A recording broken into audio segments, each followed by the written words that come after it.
it's like a barrier to some of the local, like if you have like pollen allergy. Which most people do, at least Most the people do. sensitivities to the pollen, that's what we For sure. use. Yep. Yeah. Anyway. We're good to go. Sweet. So fish oil. Speed. I know we were excited to get talking about fish oil again.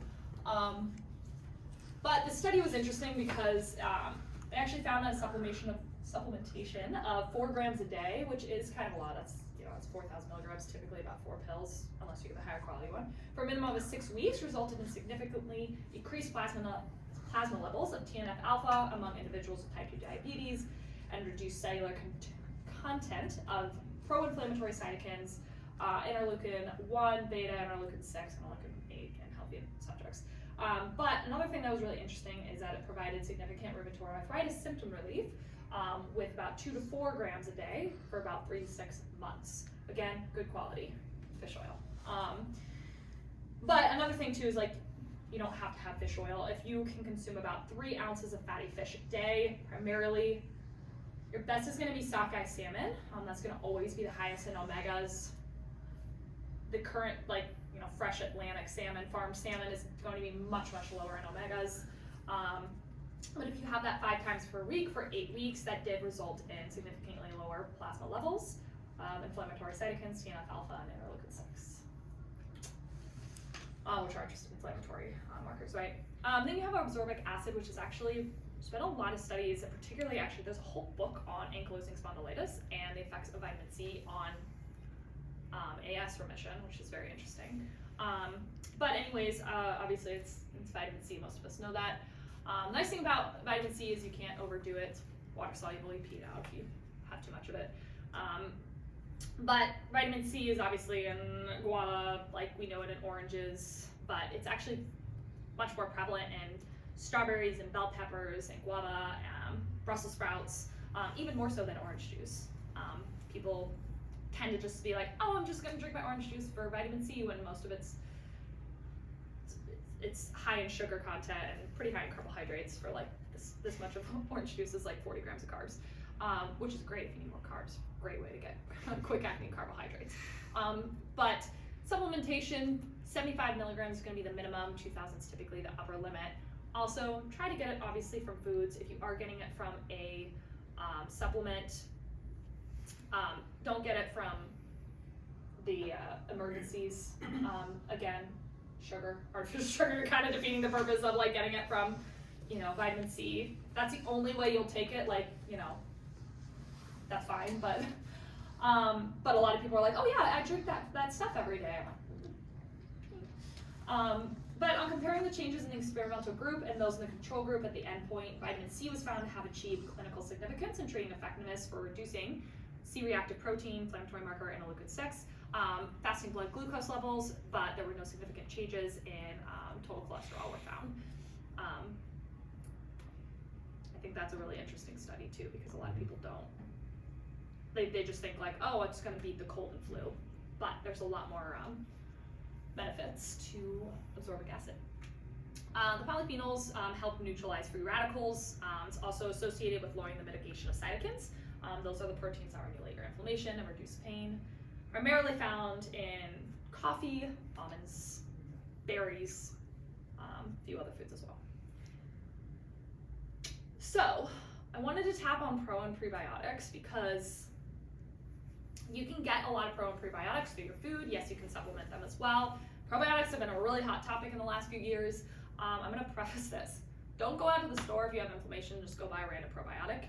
That can actually do more harm than good.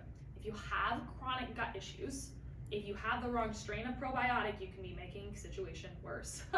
So, just something to note here if anybody's like watching. You can work with somebody. GI map testing is the best way to actually figure it out, but I'm just gonna leave it at that. But probiotics are live organisms. They typically come from bacteria or yeast, or found in they create lactase or lactose, so that's why you're gonna find them in a lot of kefirs, probiotic milks, yogurts, sour creams. You can get it in a coconut kefir as well, aged cheeses, kombucha.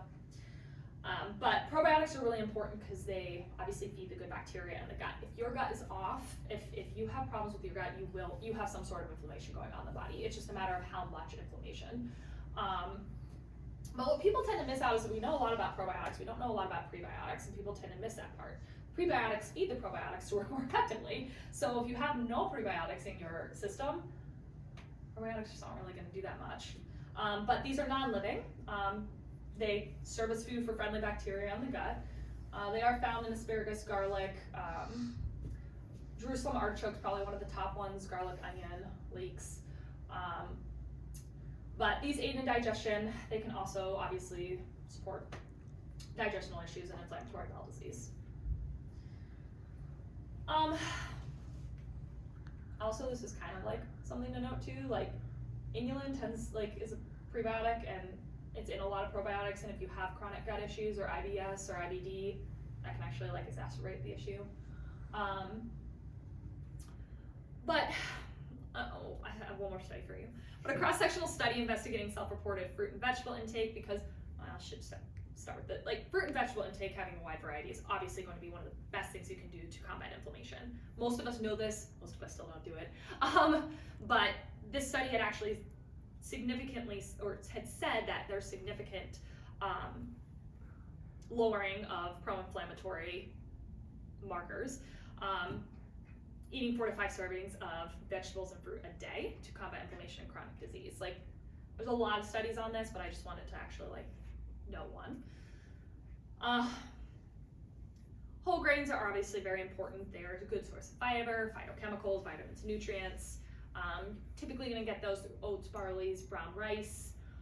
A lot of people associate carbohydrates and starches as being bad nowadays, but they are important for fiber, prebiotics, just those healthy whole grains. They do, for the most part, pretty good for our system. Some people do have an aversion to gluten or grains, and then obviously weight loss is going to be highly inflammatory too.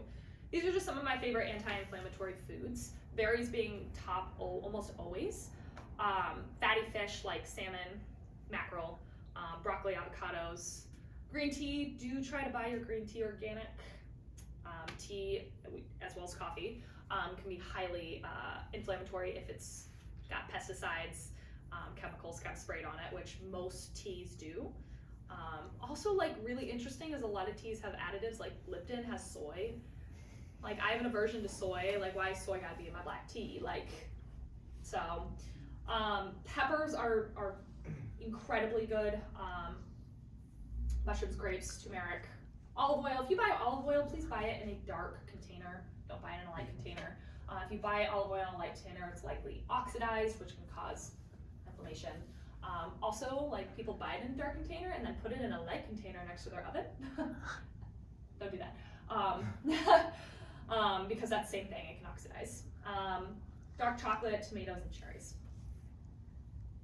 So as far as diets that could help lower inflammation, we talked about a lot of foods and nutrients that can. Not going to talk a lot about different diets. I am a fan of doing what works for you and not sticking to like one diet and fitting it in there. If that works for you, great. Some people need that structure.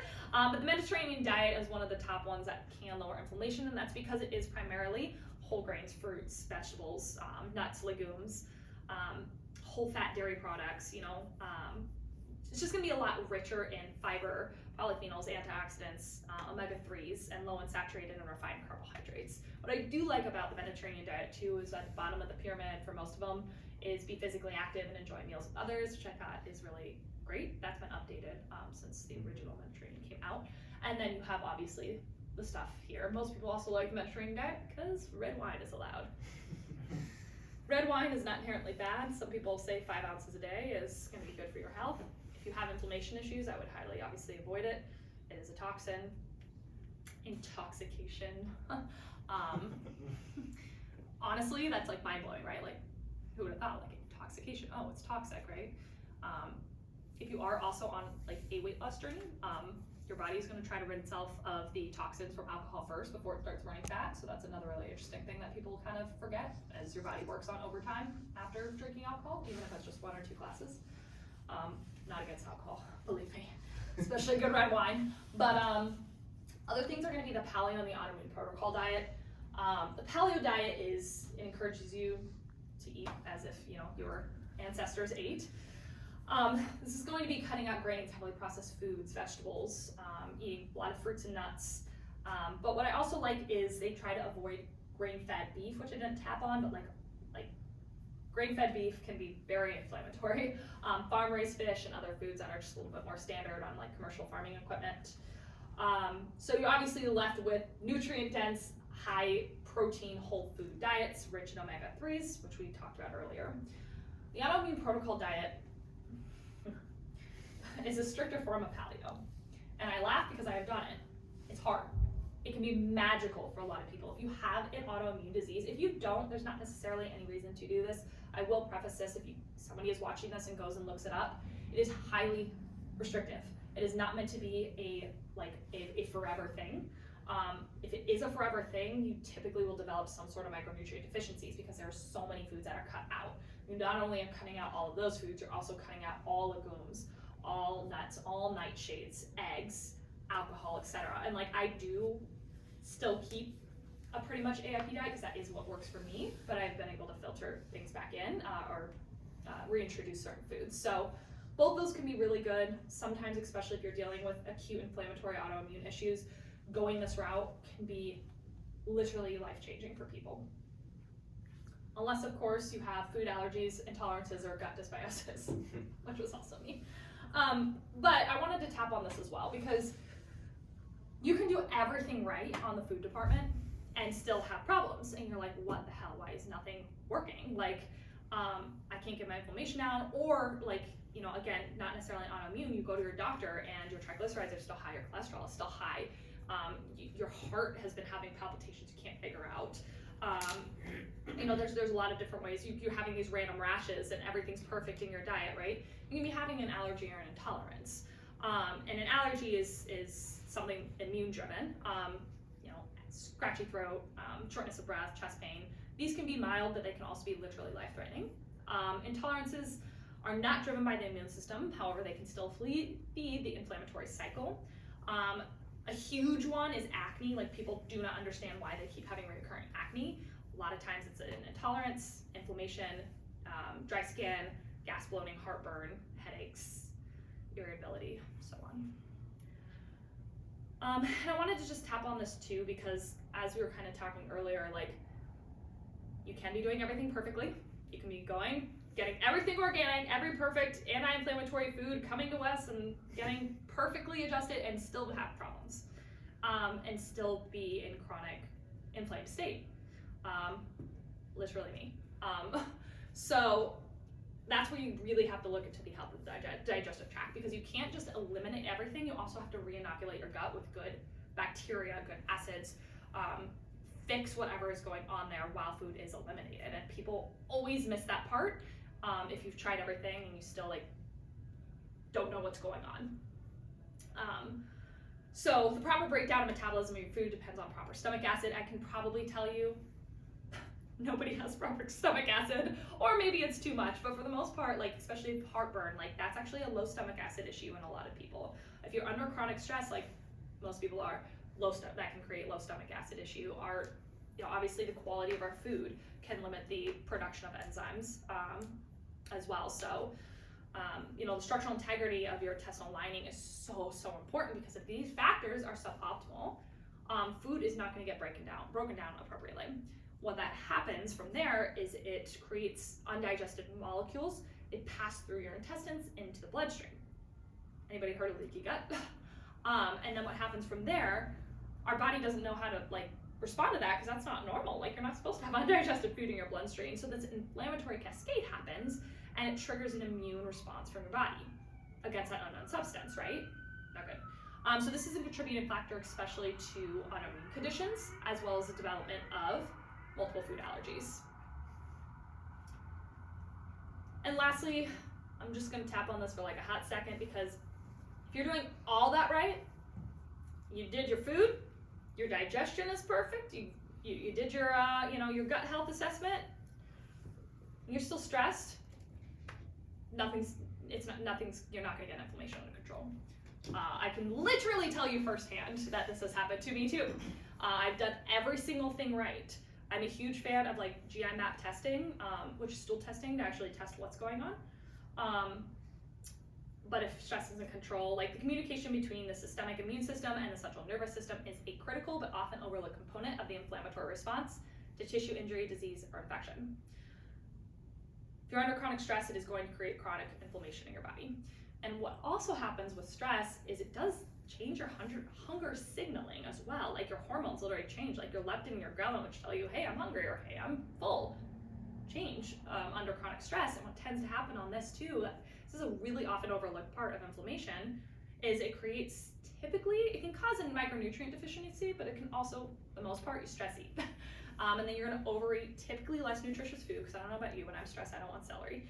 And then that's gonna usually create some side of psychological or emotional distress because you feel bad about yourself that you overate, that you shouldn't have done that, and then that's gonna create us more inflammation. And you kind of start this really vicious cycle of stress eating, and inflammation. So, anyways, if you have any questions, where to find me? Here's my Instagram. If you're on my Instagram, you can also see pictures of my cute dog. My Facebook, or feel free to email me if you guys have any questions as well, and I'd be more than happy to answer them. Awesome. Okay, thank you so Do you much. guys All have right. any questions? No? Great. So I kind of struggle because I'm kind of changing a few things in my life. Yeah. Eating better. Yeah. You brought up the point about like the strawberries. Mhm. So I ate like 10 strawberries for lunch today, blueberries and shit. And I realized Yeah. 40 pesticides in there. It's like, Yeah. oh shit. And there I Yeah. go.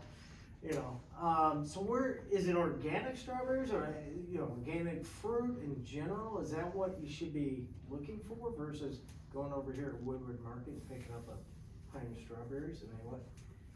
Well, I'll tell you this.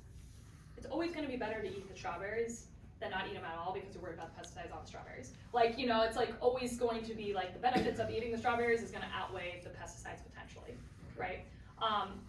For that, the dirty dozen, those would be the only things that you should really worry about eating organic. There's only 12 of them that typically really going to be like those berries and stuff. Other than that, don't worry about it. And it's not meant to be like a scare tactic to be like, wow, there's all these pesticides, because they're still very nutritious in and of True. themselves. True. But Yeah, okay. did I answer your question? Yeah, you did, but it's just, I'm becoming more conscious of. Yeah. Of eating versus putting my head in a Cheetos bag. What's Yeah. interesting too is you can actually muscle test those things. So if you bring those in, if you're ever curious, if we put it on your tongue or you hold it and your arm goes weak, then we know, even though it's strawberries, even though it's anti-inflammatory, it's like we know it's not good for you. Yeah. So we can check anything. I'll tell you, like tomatoes, one of the highest, like very, very rich Yeah. in destroying it. Cannot eat them, Yeah. inflame me immediately. Same with any pepper, any nightshades particularly. So like, what I tell people, depending on where they are in their health and fitness journey, like this is a little bit, it's not advanced, it's a lot of basic stuff, but a lot of advanced stuff. The best thing you can do, just clean up your diet. Try to eat stuff that's not in a bag. Try to be able to pronounce most of the foods that you eat on a container. For the most part, you should only be having about stuff that has like 8 ingredients or less. Some people say 5, but focus on that first. Focus on just getting more lean proteins, even if they're not grass-fed. Focus on getting more vegetables, even if they're not organic, because that is going to serve you way more than literally anything. And then once you establish that habit, start getting more into like, okay, let's figure out how we can make this even better. You know what I mean? Gotcha. So fish, I mean, you Yeah. mentioned the sockeye salmon? It's like Sockeye. bass? Mhm. Yeah. Yeah. What about the cod? What about some of those other, Yeah. Well, Trout. I mean, they're good, I'm assuming, fantastic. but they're, okay. They're going to be lower in omega-3s. So Okay. cod is much lower in omega-3s by like 60% than compared to salmon, but still is going to be very healthy for you. Like you still are going to have a lot of nutrients. There's still healthy fats. It's still obviously But beard badger's out the question. I'm just saying. not all the time, but you When's don't need coming to up? avoid it. Fridays, what the heck? You know what's really interesting? My husband actually had an aversion to cod for a while, but didn't have an aversion to beer battered cod. And I thought it was BS, but maybe there's something in the molecular breakdown when you cook it a certain way with a bunch of stuff. As long as you use Pabst Blue Ribbon in the batter. Yeah. It's honestly better that way. I eat cod a lot, but it's Yeah. definitely better that way. But yeah, I mean, most fishes are gonna be fine. The only thing I tell people, especially with like shellfish and stuff, if you have cholesterol issues, just avoid eating a lot of shrimp. But other than that, most people don't need to be avoiding try to avoid a lot of tuna. Like mercury is very inflammatory and is in a lot of our fish. So like I typically only say like if you're gonna eat tuna, maybe 2 to 3 times a week, absolute tops, if not at all. You can get more line, like you should get more line caught, which is a little harder to find, but you can find it. There's a reason the line caught's also like $3 for camp versus like the 99 cents for the sun-kissed. Albacore, mackerel, those are gonna be probably your best ones. Yeah, just watch a lot of the mercury. And you don't know there's a lot of mercury. It's not gonna say, hey, by the way, there's like a lot of mercury. Don't buy, buy this fish. That actually, my sister had mercury poisoning. Didn't know it. As a kid, it presented as fibromyalgia. Couldn't figure it out. Went to a woo-woo kind of doctor that did certain testing. This was before muscle testing was like cool. And like different. I'd never seen it before, but anyways, yeah, they found it was mercury. That was the issue. Was able to get it off. And she was able to like start walking without issues. Wow. Yeah, she had like mono type symptoms, and yeah, it's really interesting. Mercury can Did they wreak drill havoc. down to what it caused it? Was it besides chewing on pencils? But no. Yeah, potentially a vaccine. But I'm a triplet, and so all 3 of us got the vaccines at the same time, so it's hard to tell like why her body reacted a certain way. So it could not have been. But that was a presumption, along with potentially just something in her food that she was eating. But again, why did both of us not react? Why did she react? Don't know. It's really interesting. Especially as a kid, if you get like sick or something happens, like that can stay with you forever. Like salmonella, like I had salmonella as a kid. I got it again in Rome. Almost had my appendix taken out in Florence. That's a whole nother story. But like stuff lives in your system for a while, and so if you don't get it out, it can wreak havoc later on and present in autoimmune diseases. So. Mono is a big one. Mono and Epstein-Barr virus and like multiple sclerosis. That's a big one. They're finding like a direct correlation to. Super interesting. Cool. Awesome. Well, thank you so much. We appreciate you. We'll jump right in with you, Winston. Now I know we're going past the time, but Sorry. we got a lot. It's not you. Yeah, We just had technical difficulties. Yeah, I mean, I'll just kind of probably go